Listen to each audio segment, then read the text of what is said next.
কোরআন হাদিস করলে দেখা যায় বাবা মাকে ভালোবাসা একটা সন্তানের জন্য ফরজ, আর বাবা মার করে যায় আগুন দেওয়া, তাদেরকে দুঃখ দেওয়া আমাদের জন্য হারাম। আপনি বলেন যদি মায়ের পায়ের নিচে যদি জান্নাত হয়, বাবা মায়ের চেহারার দিকে আপনি তাকাইয়া তাকাইয়া মনে মনে বললেন মাবুদ আমার মা কেমন জানি হয়ে গেছে, আমার মা দুর্বল হয়ে গেছে, আমার মা অসুস্থ হয়ে গেছে, কি হয়েছে গো? আপনার মায়ের চেহারাটার দিকে তাকাইয়ে আফসোস আপনার অন্তরে চলে আসলো, মায়ের জন্য বন্ধু হৃদয়ে আগুন শুরু হয়ে গেল। আল্লাহর হাবিব বলছেন এই যে তোমার অন্তরে মায়ের প্রতি যে প্রীতি জন্ম হয়েছে, এটার বিনিময়ে তোমার আমলনামায় হজের সওয়াব দেওয়া হয়ে গেছে। আল্লাহ বরাদ্দ দিয়েছি ইয়া রাসূলুল্লাহ, দৈনিক যদি 100 বার তাকাই, নবীজি বললেন 100 হজের সওয়াব তোমার আমলনামায় চলে যাবে। জোরে জোরে বলুন না সুবহানাল্লাহ। এই বাবা মাকে কষ্ট দেওয়া যায়নি বন্ধু, বাবা মা চাইলে আপনি দিতে হবে, পারতাম না শব্দ বলা যাবে না। আর পৃথিবীতে আমার মনে হয় এমন কোন মা বাপ নাই রে যেটা সন্তানের জন্য কষ্ট হবে সেটা মা বাবা চায়। কথা বলেন না, আমার ওয়াজে কি মনোযোগ নাই আপনাদের? পৃথিবীতে এমন কোন বাবা মা আসেনি সন্তানের জন্য এটা চাইলে কষ্ট হবে, এইটা কোনোদিন কোন বাবা মা চায় না। বাবা মা চায় আমি দুঃখের মধ্যে থাকি। বন্ধু কিছুদিন আগে আমাদের বাড়ির পাশে, আজকে মনে 2 দিন বা 3 দিন হবে, 2 দিন হবে, একজন স্কুলের একজন ম্যাডাম মৃত্যুবরণ করেছে। সকালবেলা রান্না করেছে, স্কুলে যাবে। কি আমি শুধু কথাটা আমি শুনছি, আমি প্র্যাকটিক্যালি শুনি নাই, মহিলাদের মুখ থেকে শুনছি। বন্ধু ম্যাডাম একদম ইয়াং, একটা ছেলে একটা মেয়ে, ছেলেটা ক্লাস 9-এ পড়ে। আমি শুনেছি আমার পরিবারে যারা ওই ম্যাডামকে দেখতে গিয়েছিলেন ওনার মা বৃদ্ধ এখনো বেঁচে আছে রে। যদি উনি সরল মনে বলে ফেলেছে, কথাটা জানে না, উনি বলেছে আজরাইল আজরাইল রে আমি বুড়ো হয়ে গেছি রে, আজরাইল তুমি কি আমায় নিতে পারলা না? আমার চোখের সামনে থেকে আমার এই মেয়েটাকে কেমন করে তুমি কেড়ে নিয়ে গেলা? জোরে জোরে বলেন না আল্লাহু আকবার, একবার বলেন না সুবহানাল্লাহ। মা নাকি চিৎকার করে বারবার বলছে আজরাইল তুমি আমায় কেন নিলা না? আমাকে কি তুমি দেখতে পাইলা না রে আজরাইল? আমি কেমন করে সইব? আমার চোখের সামনে আমার সন্তানের লাশ। বন্ধু পৃথিবীর বুকে ভারী যদি কোনো কিছু থাকে রে, এটা হলো মা বাবার কাঁধে সন্তানের লাশ। এর চেয়ে ভারী আর কোনো কিছু নাই পৃথিবীর বুকে, ঠিক কিনা বলেন? আমারও একটা ছোট ভাই মারা গেছে, সে রবিউল আওয়াল নাম ছিল বন্ধু তার। আমার মনে আছে রে, আমার ভাইটা যখন ইন্তেকাল করেছিল আমার মা পুরো পাগল হয়ে গেছিল। আমার মা বলতো যে পৃথিবীর কোথায় গেলে আমার কলিজায় শান্তি মিলবে রে, আমি কোথাও গেলে আমি শান্তি খুঁজে পাই না, কোথায় গেলে শান্তি পাবো? এই শান্তি একমাত্র আল্লাহ ছাড়া কেউ দিতে পারবে না। আমি মা বাবার মন বোঝানোর জন্য বলেছি রে বন্ধু, মা যখন অসুস্থ হবে তুমি সেবার জন্য আগাই আসো। মায়ের পরনে বস্ত্র নাই, সুন্দর দেখে কিনে দাও। মা যেটা খেতে পছন্দ করে তুমি মনে মনে নিয়ত করো, মালিক আমার মা তো এই জিনিসটা খেতে মনে চায়, মা পছন্দ করে, আমার তৌফিক নাই, যেই তৌফিক আছে এটার স্বল্প পরিমাণ দিয়ে তুমি নিয়ে আসো। মাকে আল্লাহর কাছে দোয়া করে দিবে, দেখবে তোমার পৃথিবীর দরজা সবগুলো ওপেন হয়ে যাবে। তার একমাত্র প্রমাণ হলাম আমি গাজী সুলাইমান। আমি যদি ব্যক্তিগতভাবে দ্বন্দ্ব বলি, আমার গ্রামের মানুষ এই আলোচনাটা শুনবে। আমি যদি মিথ্যা বলি আপনারা খবর নিতে পারবেন।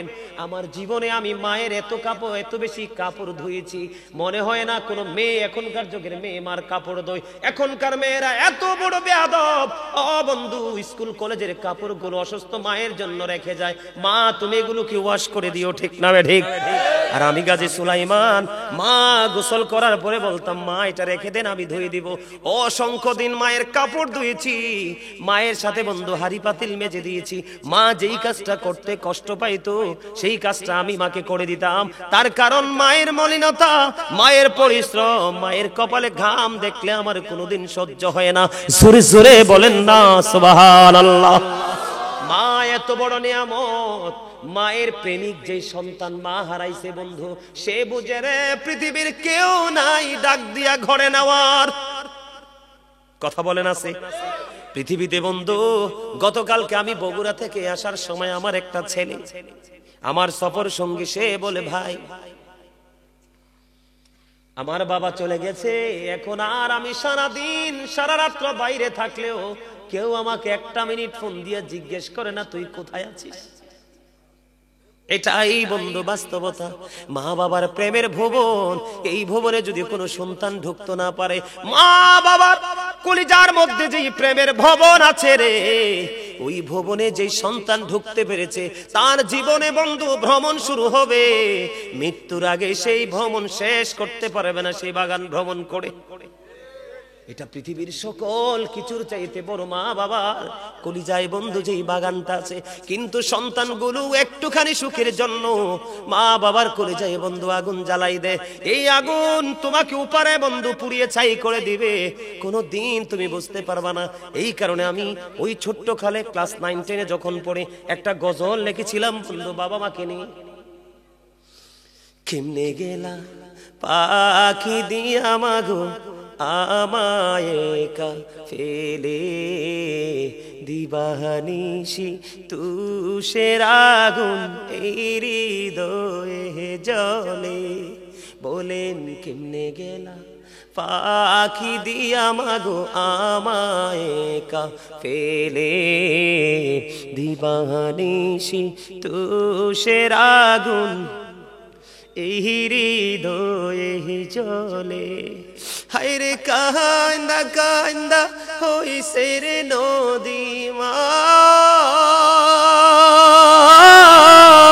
হায়রে কান্দা কান্দা হইছে রে নদী, আমার নয়ন জ্বলে। দিবানিশি তুষের আগুন হৃদয়ে জ্বলে। আদর করে নেইনি গো কেউ আমায় কুলে তুলে, কিছুদিন দূর করিয়া যায় যে আবার ভুলে। ঠিক না বেঠি? সন্তানের জন্য চিরস্থায়ী কোল হলো বাবা মার কোল, এর বাইরে আর কোনো কোল নাই যে টেকসই আছে। কথা বলেন না কেন? আদর করে নেইনি গো কেউ আমায় কুলে তুলে, কিছুদিন দর করিয়া যায় যে আবার ভুলে। আমায় নাম দড়িয়া ডাকি দিয়া আর মা,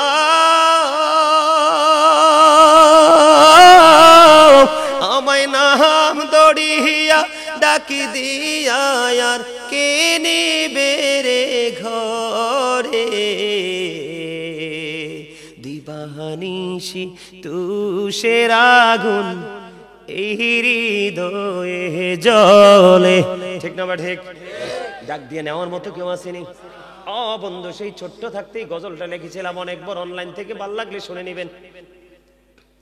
যেটা আমি বলতে চেয়েছিলাম বন্ধু, বাবার অবাধ্য হইলে আল্লাহর অবাধ্য। বাবা যা চায় তা দিতে হবে, মা যা চায় তা দিতে হবে, মাকে কষ্ট দেওয়া যাবে না। বন্ধুরে আমার, যদি কষ্ট দাও তুমি আল্লাহ এবং আল্লাহর হাবিবের কথার উপর কথা বলেছো,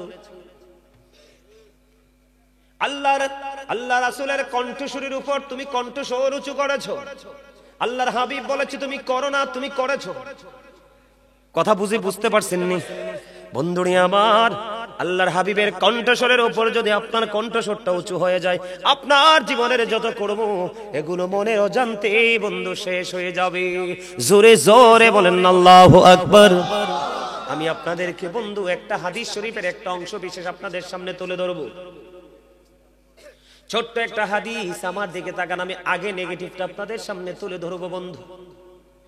নেগেটিভটা এমন ভাবে আমি আপনাদের সামনে তুলে ধরবো। হযরতে জুরাইজ নামে আল্লাহর একজন প্রিয় বান্দা ছিলেন।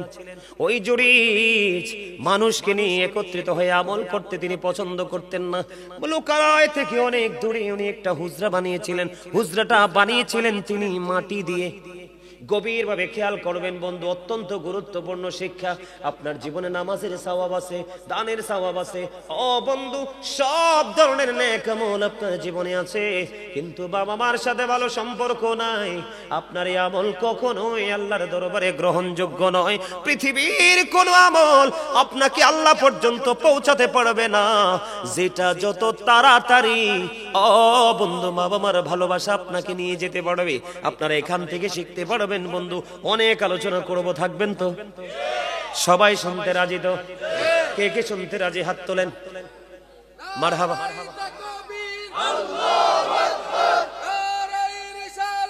ইয়া রাসূলুল্লাহ জিন্দাবাদ জিন্দাবাদ, আহলে সুন্নাত ওয়াল জামাত বানেশ্বরের পক্ষ, ধনেশ্বরের পক্ষ থেকে লাল গোলাপ শুভেচ্ছা। না, যে দূর কইছে এর দূরে লোক দেখলে মনে হয়নি যে নারাই দিতে পারবো। এই জন্য বলছি, আপনার চামড়া কিন্তু বড় জিনিস না, আসলে হচ্ছে ভিতরেরটা। ঠিক কিনা বলে? আরো জোরে। এটাই মাথা থেকে পা পর্যন্ত যে গোস্তের টুকরা, এগুলোর ভিতরটা যদি ঠিক না থাকে এটার কোনো দামই নাই। আছে? আরে বলেন আছে? লোকটারে দেখলে তো মনে হয় না, আরে আমার নামও তো খুব কনফিডেন্সলি বলে ফেলছে। না না, আর লাগতো না কিছু, আর কিছু খান লাগে না। আই এক কানা ঠিক করি কইছি, আই কোনা খানো কোনো কিছু খাইতে পারি না, বুঝছেন নি? আলহামদুলিল্লাহ কোন? আরো জোরে। আমি যত আলোচনা করব আমার হৃদয় তত শীতল হবে। আমি হচ্ছে সেই মানুষ, আমার কলিজা ওয়াজ চলাকালীন চা দিয়ে পানি দিয়ে ভিজানো লাগে না, আমারটা এমনি ভিজে যায়। আমি গল্প বলছি না তো, হাজার হাজার ভিডিও দেখবেন। আমি মদিনাতুল মুনাওয়ারায় গিয়েছি, মক্কাতুল মুকাররমায় গিয়েছি, হজে গিয়েছি। ওখানে গিয়ে আমি রোজাতে গিয়েছি, একদিনও ভাত খাই নাই, শুকনা খাবার খেয়ে, খেজুর আর জমজমের পানি খেয়ে উমরা পালন করে শেষ করে বাংলার জমিনে আসছি। আমি সেই লোক। আমি কোন মানুষের বাড়িতে কিছু খাই না। মাছ বলেন, গোস্ত বলেন, আমার যদি কেউ খাসির গোস্ত, গরুর গোস্ত, হাঁসের গোস্ত, এটি কেমন মজা, ইলিশ মাছ কেমন মজা আমি বলতে পারবো না, কারণ এগুলো স্বাদ কেমন আমি বলতে পারবো না। আমি আমার জীবনে খাইনি এগুলো। 12 মাস নিরামিষ শাকসবজি খাই একমাত্র নিজের ঘরে। এই পৃথিবীতে বাইরে কত রকমের খাবার, একটা খাবার আমি ওদম গুনাহগার মুখে লাগাই না। আমি সেই লোক। অহংকার করে বলছি না, আল্লাহর দরবারে শুকরিয়া জ্ঞাপন করে বলছি, আল্লাহ যে আমাকে এই যেই তাকওয়াটা অবলম্বন করার মতো ক্ষমতা দিয়েছে, এটা আমি মনে করি এটা আমার জন্য স্পেশাল এক নিয়ামত। জোরে কন আলহামদুলিল্লাহ। আরো জোরে। বিশ্বাস করেন, আমাকে যদি কেউ খাবারের জন্য বিরক্ত করে আমি রাগ করি, কিন্তু আমাকে যদি বলে হুজুর আধা ঘন্টা আরো বাড়াই আলোচনা করেন, আমি খুশি হই। বিশ্বাস করবেন আপনারা? এটা বিশ্বাস হয়? আলহামদুলিল্লাহ বলেন। আমি আল্লাহর রহমত, মদিনাওয়ালার নেগায়, মা বাবার দোয়ায় আমি আসলে সত্যি যত আলোচনা করব ততই আমার হৃদয় শীতল হবে, তৃষ্ণা ততই মিটবে। আমার চা খেয়ে, দুধ খেয়ে, পানি খেয়ে আপনারা দেখবেন চেকিং করে, আমার জীবনে কোনো রেকর্ড নাই যে ওয়াজের ময়দানে 2 ঘন্টা 3 ঘন্টা আলোচনা করেছি। ওই যে তোমরা তো ছিলে, ইসমাইল তোমরা ছিলে না ওই দিন, প্রায় 2.5 ঘন্টার উপরে আলোচনা করছি। খাইছি চা আগে দেখছো? আমার কিছু লাগে না। কনা আমিন। আরো জোরে কনা আমিন। আরো মহব্বতে কনা আমিন। বন্ধুরে আমার, হৃদয় খুলে শোনো, বিশেষ করে তোমরা যুবক।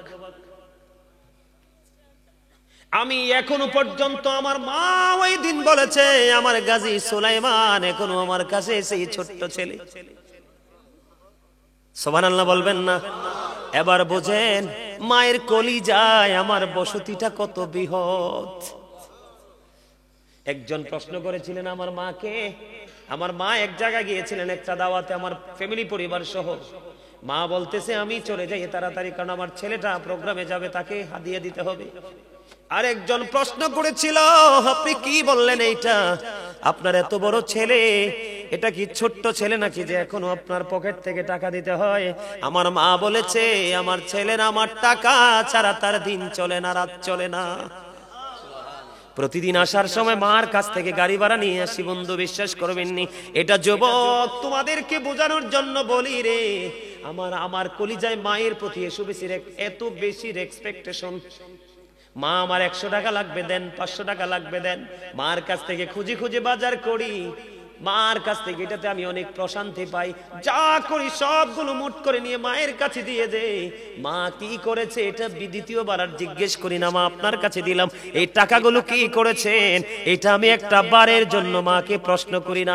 কারণ বন্ধু, মা যেই কষ্ট আমাকে নিয়ে করেছে রে, সারা পৃথিবী যদি মায়ের কদমে নিয়ে ফালাই, আমার চামড়া চুলে যদি জুতা বানাই দেই, আমার চামড়া দিয়ে যদি তুষক বানাই দে, তারপরেও তো মায়ের ঋণ আমি শোধ করতে পারবো না। বন্ধু আমি তোমাদেরকে বলবো, আমি হাদিস শরীফের মধ্যে একটুখানি পড়ে আসবো, বন্ধু তোমরা শোনো। এই জন্য বলেছি আলেমদেরকে বেছে নাও, যাকে তোমার বেশি পছন্দ তার সাথে তুমি একটা প্রেমের ডুরি লাগাও, তোমার জীবনে নেগেটিভ কোনো শব্দ থাকবে না, যেদিকে যাবে সেদিকে গোলাপের পাপড়ির মতো সবাই ভালোবাসবে।